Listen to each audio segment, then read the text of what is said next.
Баршаңызға сәлем, достар. Бүгін біз осындай қатпарлы, өте нәзік, өте дәмді ұйғыр самсасын әзірлейміз. Видеоны соңына дейін қараңыздар.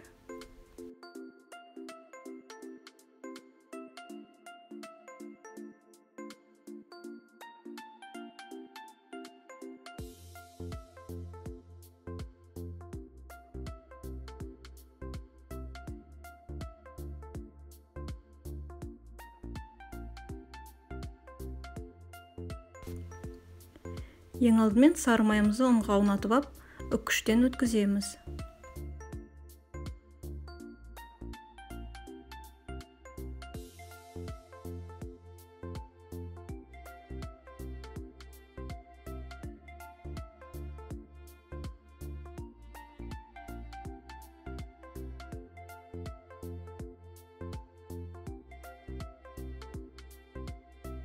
Үккіштен өткізілген майымызды ұнмен әбден араластырамыз, біркелкі болғанынша.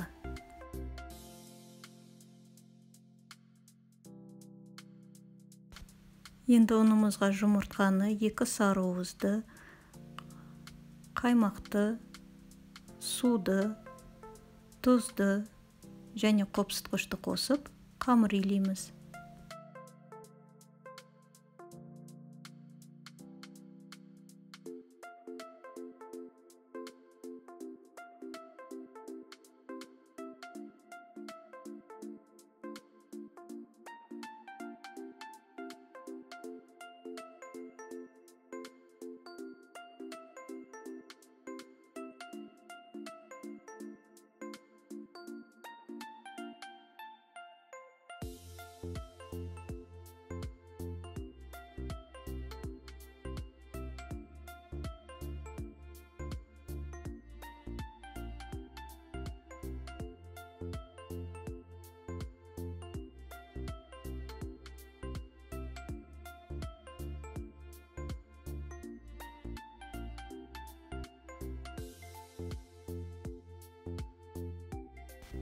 Қамырымыз өте жұмсақ болып шығады.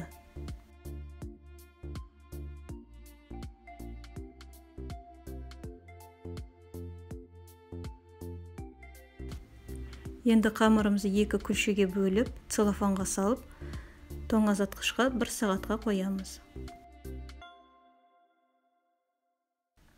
Қамырымызды өте жұқа етіп жаямыз.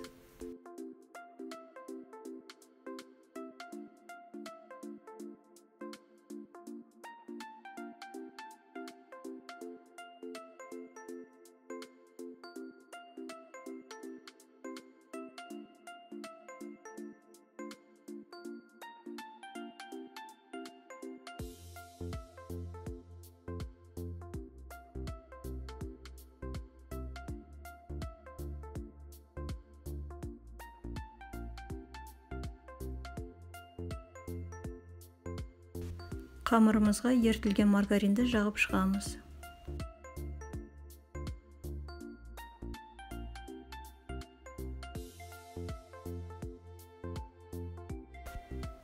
Енді қамырымызды рулет тәрізді ораймыз.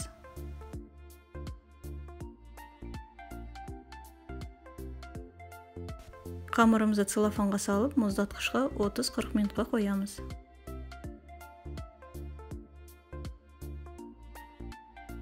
Енді салмамызды дайындаймыз.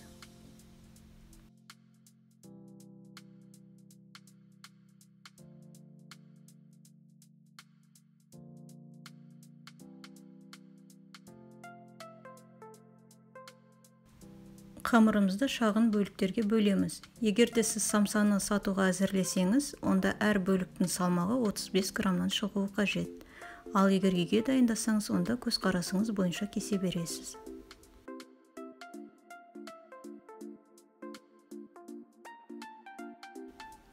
Қамырларымызды 2 жанынан қысып, күлшелейміз.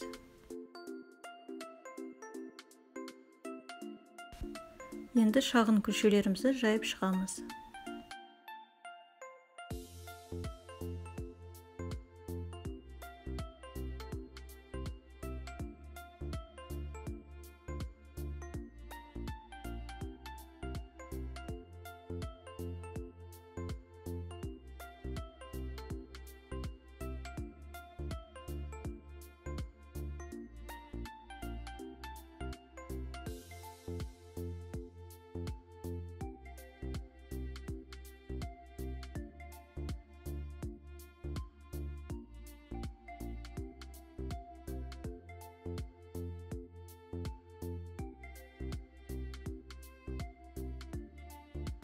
Жайылған нанымызға салмасын салып, самса жасаймыз.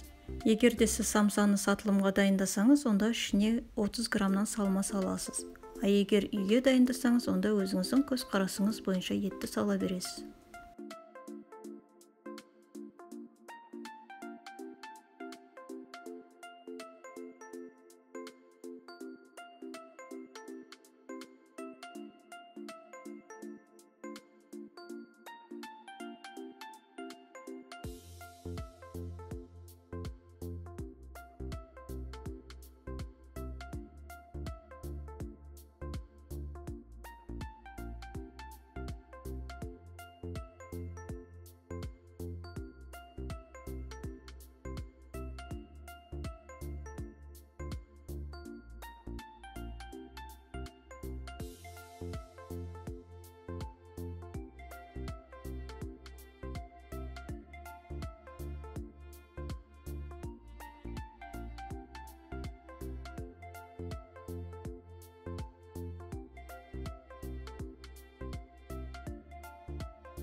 Самсаларымызды жұмыртқаның сарыуызымен жағып, үстіне күнжіт себеміз.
Енді духовкада 180 градуста 35-40 минут пісіріп аламыз.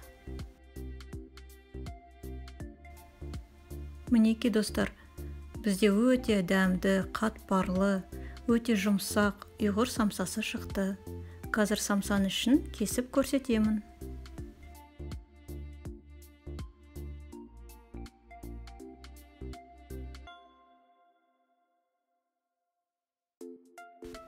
Видеоны соңына дейін қарағандарыңызға көп рахмет. Сіздермен бірге болған Эрика. Каналыма жазылуды ұмытпаңыздар. Және қоңыраушыны басыңыздар. Келесі рецепті жіберіп алмас үшін. Күндеріңіз сәтті өтсін.